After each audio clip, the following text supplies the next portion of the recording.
ओम नमो भगवते वासुदेवाय नमः। नमस्कार दोस्तों, स्वागत है आप सभी का हमारे यूट्यूब चैनल पावरफुल हिंदू धर्म में। आज हम आप सभी को मार्गशीर्ष मास में श्रीमद् भागवत महापुराण में चतुर्थ स्कंद में कथा अध्याय 15 और 16 का रसपान कराएंगे। आइए रसपान कीजिए कथा अध्याय 15 का, जिसमें वर्णन है महाराज पृथु का आविर्भाव और राज्य अभिषेक। श्री मैत्रेय जी कहते हैं कि हे विदुर जी, इसके बाद ब्राह्मणों ने पुत्रहीन राजा वेन की भुजाओं का मंथन किया।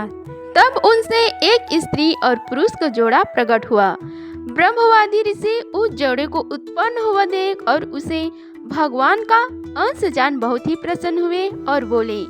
ऋषियों ने कहा, यह पुरुष भगवान विष्णु की विश्व पालनी कला से प्रकट हुआ है और यह स्त्री उन परम पुरुष की अनप्यायनी कभी अलग न होने वाली शक्ति लक्ष्मी जी का अवतार है। इनमें से जो पुरुष है वह अपने सुयश का प्रथम विस्तार करने के कारण परम यशस्वी पृथु नाम का सम्राट होगा।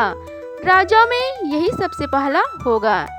यह सुंदर दांतों वाली एवं गुण और आभूषणों से भी विभूषित करने वाली सुंदरी इन पृथ्वी को ही अपना पति बनाएगी। इसका नाम अर्ची होगा। पृथु के रूप में साक्षात श्री हरि के अंश ने ही संसार की रक्षा के लिए अवतार लिया है और अर्ची के रूप में निरंतर भगवान की सेवा में रहने वाली उनकी नित्य सहचरी श्री लक्ष्मी जी ही प्रकट हुई हैं। श्री मैत्रेय जी कहते हैं कि हे विदुर जी, उस समय ब्राह्मण लोग पृथु की स्तुति करने लगे।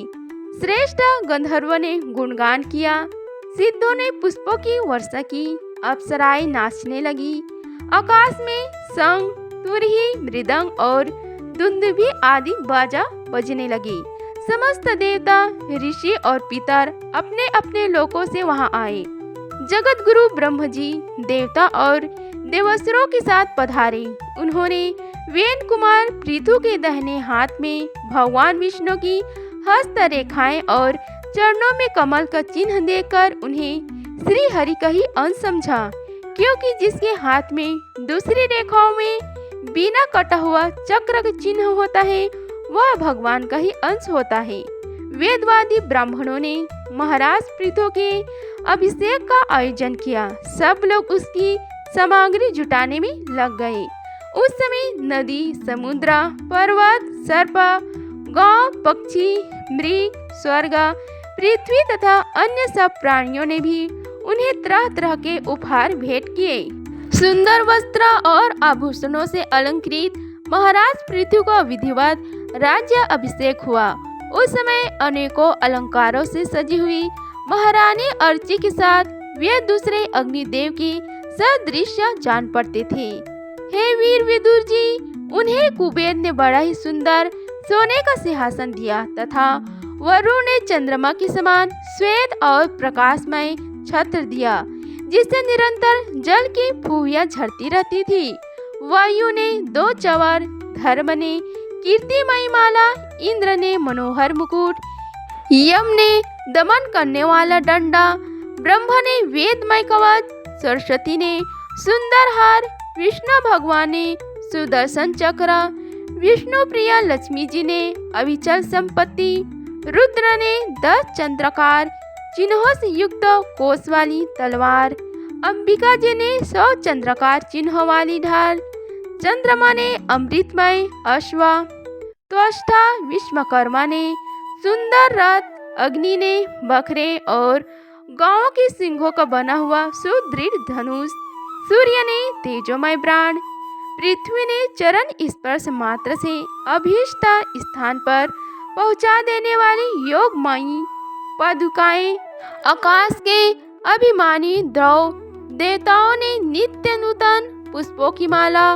आकाश विहारी सिद्ध गंधर्वों ने नाचने, गाने, बजाने और अंतर्धान हो जाने की शक्तियाँ, ऋषियों ने अमोघ आशीर्वाद, समुद्र ने अपने से उत्पन्न हुआ शंख तथा 7 समुद्र, पर्वत और नदियों से उनके रथ के लिए बेरोक टोक मार्ग उपहार में दिया।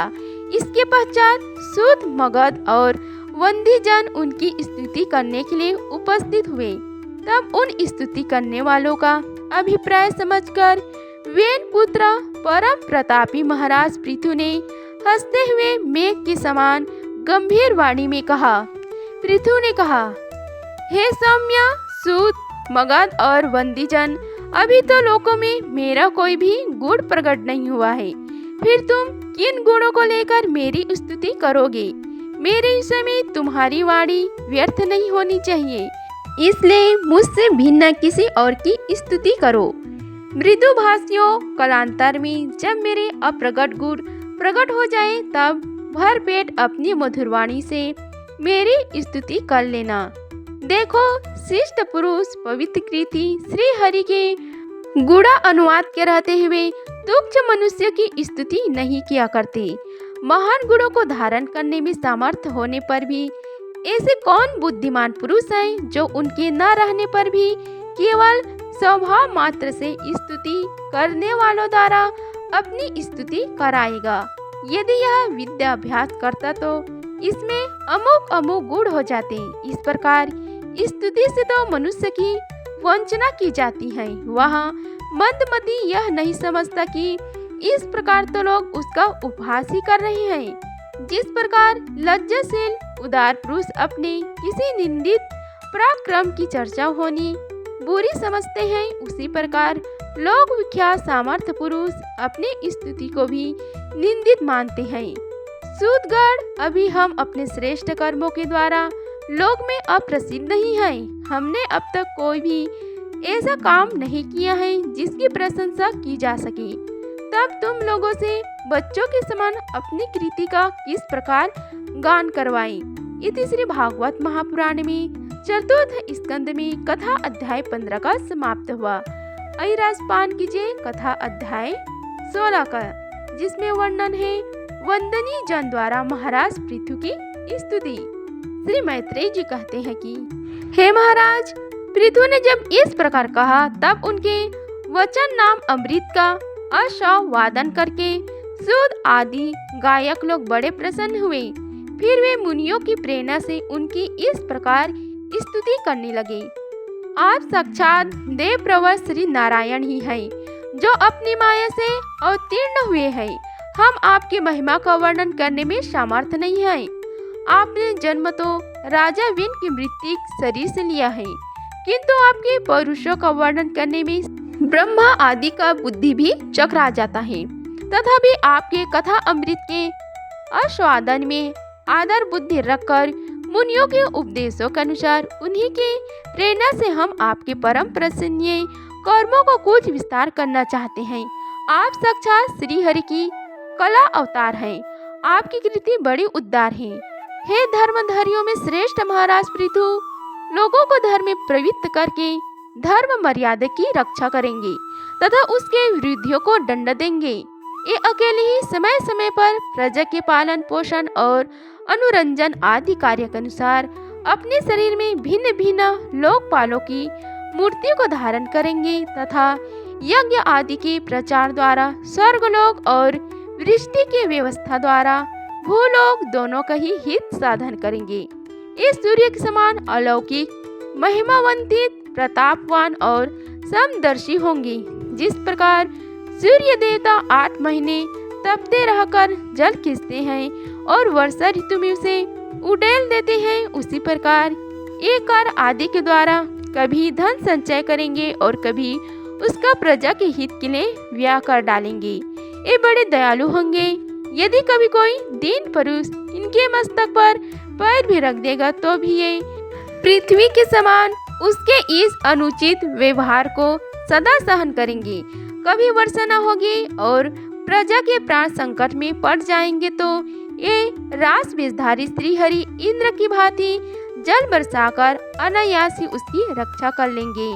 ये अपने अमृतमय मुख चंद्र की मनोहर मुस्कान और प्रेम भरी चितवन से संपूर्ण लोगों को आनंद मग्न कर देंगे। इनकी गति को कोई समझ न सकेगा। इनके कार्य भी गुप्त होंगे तथा उन्हें प्रसन्न करने का ढंग भी बहुत गंभीर होगा। इनका धन सदा सुरक्षित रहेगा। ये अनंत महात्मा और गुणों के एकमात्र आश्रय होंगे। इस प्रकार मनस्वी पृथु साक्षात वरुण के ही समान होंगे।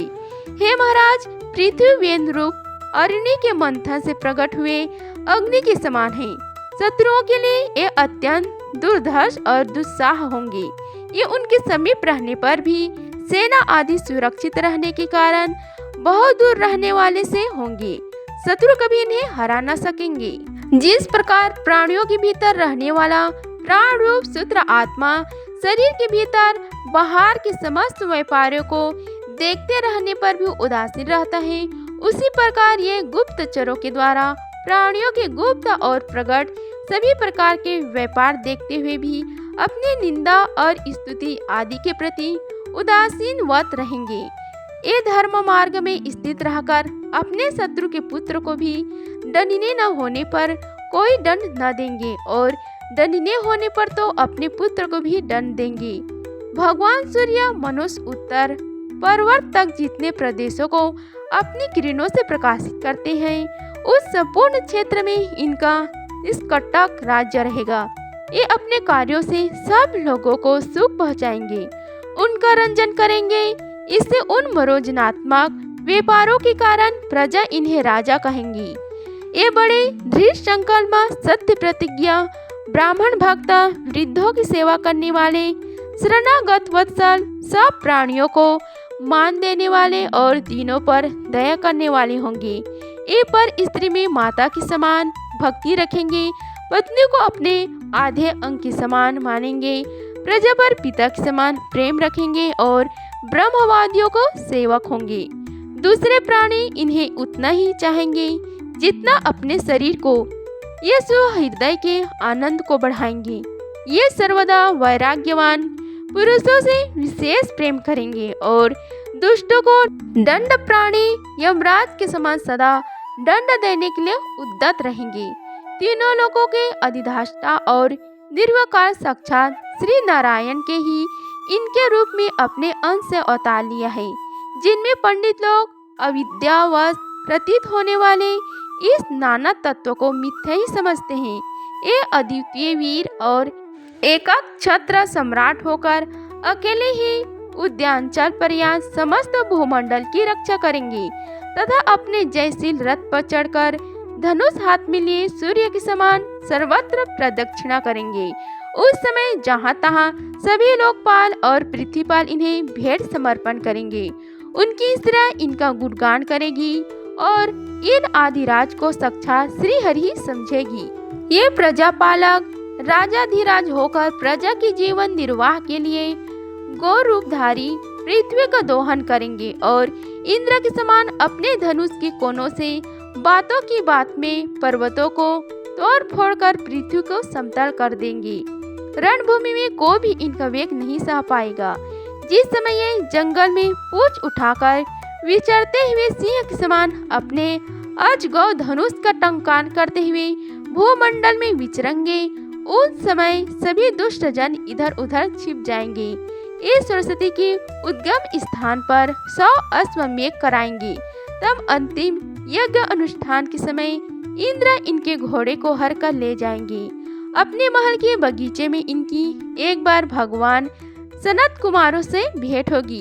अकेले ही उनकी भक्ति पूर्वक सेवा करके ये उस निर्मल ज्ञान को प्राप्त करेंगे जिससे पर ब्रह्म की प्राप्ति होती है। इस प्रकार जब इनके पराक्रम जनता के सामने आ जाएंगे, तब ये परम पराक्रमी महाराज जहाँ तहाँ अपने चरित्र की चर्चा सुनेंगे। इनकी आज्ञा का विरोध कोई भी न कर सकेगा तथा ये सारी दिशाओं को जीतकर और अपने तेज से प्रजा के क्लेश रूप कांटे को निकालकर संपूर्ण भूमंडल के शासक होंगे।